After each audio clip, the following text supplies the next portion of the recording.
Have you been kind your whole life only to become an easy target? As we get older, we're often told to stay warm-hearted, patient, and forgiving. But the truth is, if you don't learn to live a little colder and more detached, you might just end up drained, manipulated, and exhausted. This video reveals 6 strong reasons why living coldly after 70 means protecting your peace, not being harsh. Each of these 6 insights is rooted in something many of us discover later in life, that being overly available, overly emotional, and overly agreeable can slowly chip away at the life we worked so hard to build. The lessons you'll hear today are not about closing your heart. They're about choosing wisely where you open it. They're about learning how to give without being emptied, how to care without being consumed, and how to remain kind without being used. Stay tuned until the end, because one of the final points might just shift how you see the rest of your life. It's something most people don't realize until it's too late, and once you understand it, you'll wish someone had told you sooner.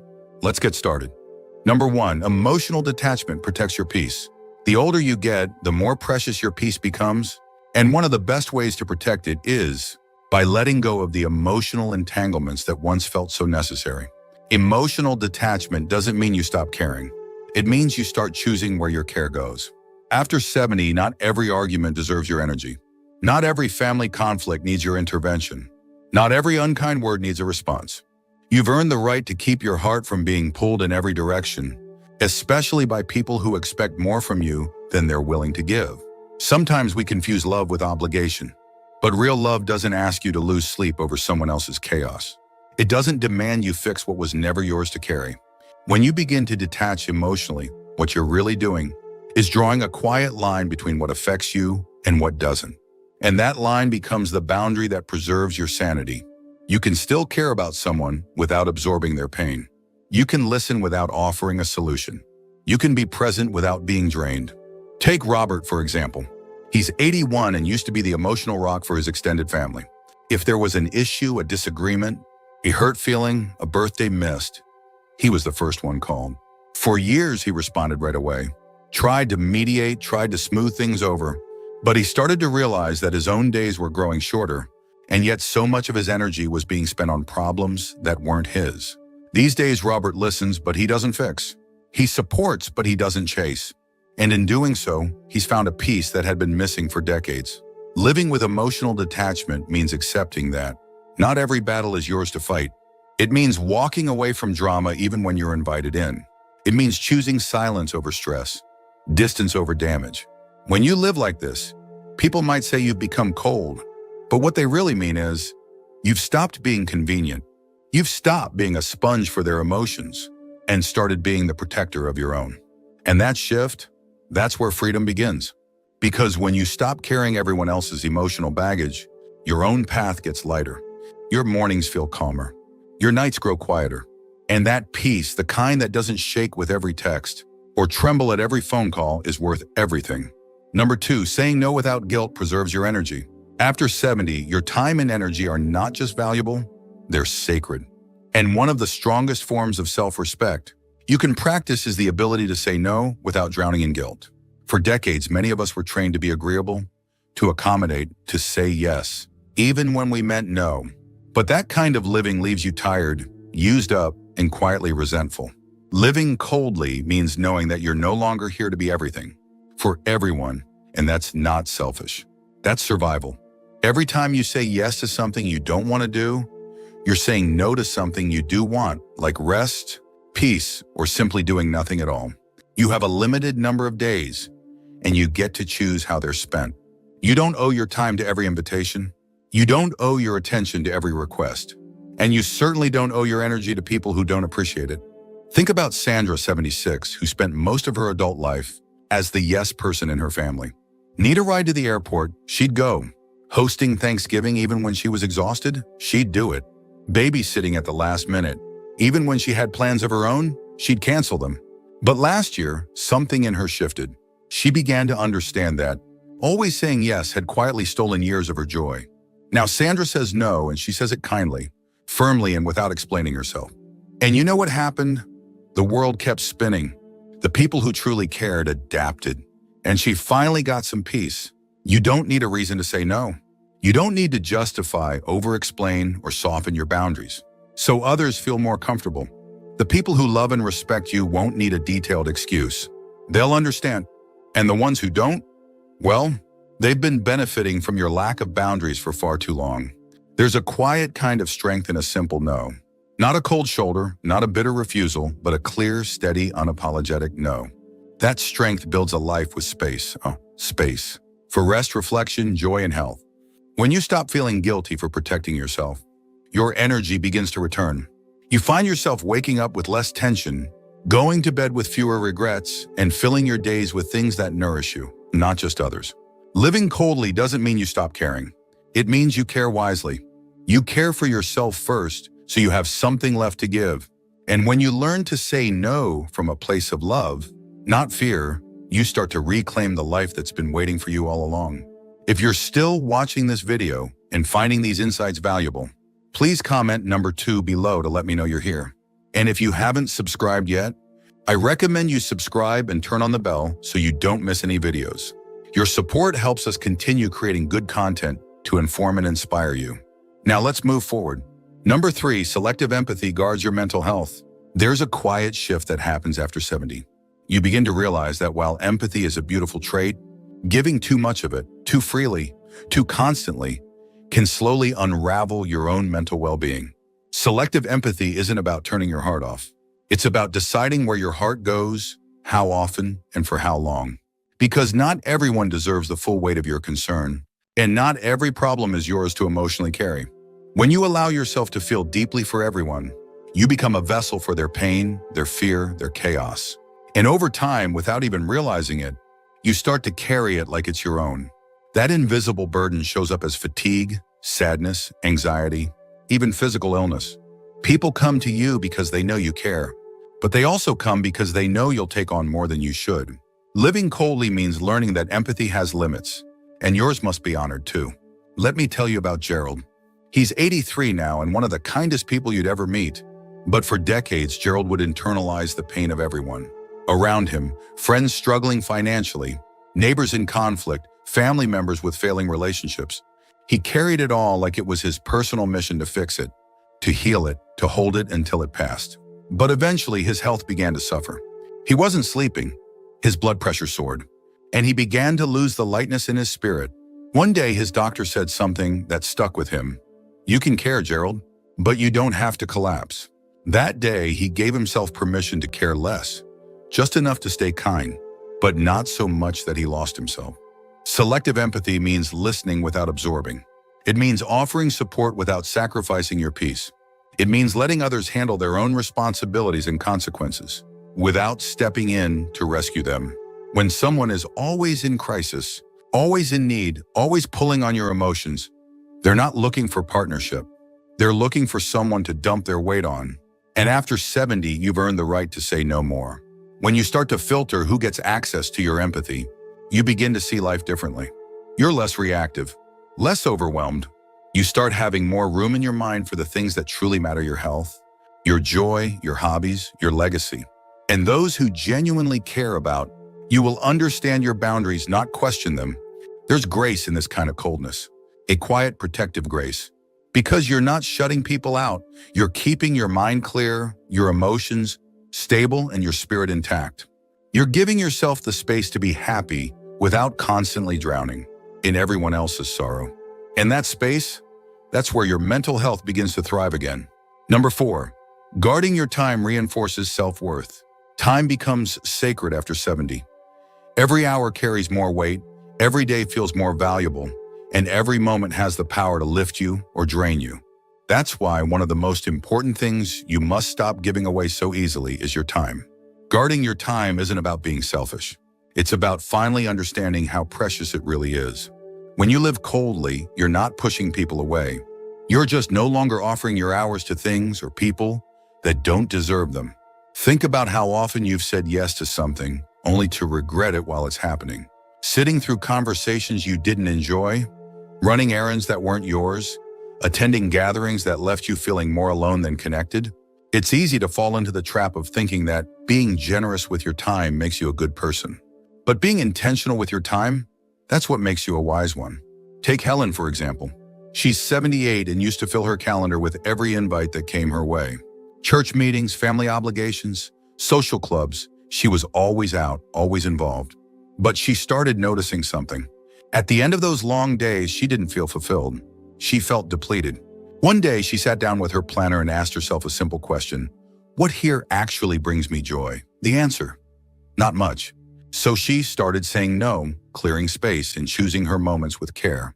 These days, Helen's schedule is lighter, but her spirit is fuller. Your time should reflect your values. It should nourish your body, your mind, your heart. If it doesn't do that, it's okay to step back. You don't have to explain. You don't need permission. You don't owe your time to every call, every text, every favor, or every event. People who truly respect you will understand that your hours matter, and they'll never make you feel guilty for guarding them. You also start to recognize which relationships are one-sided. The people who only call when they need something. The ones who never ask how you're doing, but always expect you to listen. When you guard your time, you shine a light on what's been draining you. And once you see it clearly, it's impossible to go back. There's peace in a quiet day with no obligations. There's healing in choosing how to spend your morning instead of letting someone else dictate it. When you stop letting others consume your time, you begin to reclaim your worth. Because every time you say, I'm not available for that, what you're really saying is, I value myself. If you're still watching this video and finding these insights valuable, please comment number 4 below to let me know you're here. And if you haven't subscribed yet, I recommend you subscribe and turn on the bell so you don't miss any videos. Your support helps us continue creating good content to inform and inspire you. Now let's move forward. Number 5, saying no protects your personal boundaries. There's a certain strength that comes with age. Not in the body necessarily, but in the spirit. And one of the clearest signs of that strength is the ability to say no, firmly, kindly, and without guilt. After 70, your personal boundaries become more than just preferences. They become shields. Shields that guard your peace, your dignity, and your freedom to live life on your own terms. Living coldly means understanding that protecting your space isn't rude. It's essential. Too many people confuse kindness with availability. If you've always been dependable, always the one others could count on, then over time, you might have felt the slow erosion of your own needs. You say yes when you want to say no. You agree to help when your body begs you to rest. You tolerate behavior that crosses the line just to keep the peace. But peace that comes at the expense of your boundaries isn't peace at all. It's quiet surrender. Let me tell you about Louis. He's 81 now, and for most of his life, he was what people called the rock of the family. Reliable, calm, always saying yes. But over time, he started noticing that his generosity wasn't being respected, it was being expected. If he ever declined an invitation, people were surprised. If he voiced a concern, they brushed it off. One day, Louis stopped answering calls that only came with demands. He started saying no, even if it disappointed someone. And something incredible happened. He felt free. Not angry, not bitter, just free. Boundaries are not walls, they are doors with locks. You choose who gets in and how far they're allowed to go. Saying no doesn't mean you're cold-hearted. It means you're finally protecting what you've spent a lifetime building, your energy, your values, your peace. And the more you do it, the more natural it becomes. People learn quickly who they can and cannot take advantage of. When you begin to say no with confidence, you'll notice that the users start to disappear. And that's a blessing, not a loss. You also begin to recognize that your boundaries are a reflection of self-respect. You're not here to entertain guilt. You're not here to serve every request or solve every problem. You're here to enjoy the years you've earned. And that means drawing clear lines and standing by them. There's courage in this kind of coldness. Not the kind that pushes others away, but the kind that finally draws you back to yourself. Because at this stage of life, protecting your boundaries isn't optional, it's survival. And every time you honor those boundaries, you reclaim another piece of your power. Number 6, detaching from outcomes brings true peace. There's a quiet kind of power that comes when you stop trying to control everything. After 70, one of the most freeing things you can do is let go of the need to manage how others behave, how situations unfold, or how people react to your choices. Living coldly isn't about indifference, it's about emotional clarity. It's the understanding that your peace no longer depends on things going your way. And that in itself is a kind of mastery. When we're younger, we pour energy into things we can't control. We try to fix people who don't want to change. We overthink our words, hoping they'll land just right. We dwell on mistakes, on regrets, on what-ifs. But with time, it becomes clear no amount of worry has ever improved an outcome. No amount of overfunctioning has ever brought lasting peace. Detachment isn't giving up, it's stepping back so you can breathe. Eleanor, who's now 84, used to worry constantly about her children's decisions. She'd lose sleep over their finances, their relationships, their choices she couldn't agree with. But one day she realized something. Her worry wasn't helping them, it was hurting her. So she made a decision. She'd offer advice when asked, love them unconditionally, and trust that they'd figure things out. Since then, her mind is quieter, her body feels lighter, and she smiles more.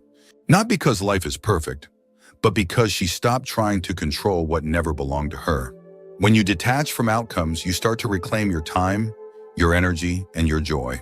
You no longer feel the need to chase approval, fix everyone's problems, or make sure everything runs smoothly. You learn to let conversations end without resolution. You allow others to be wrong about you.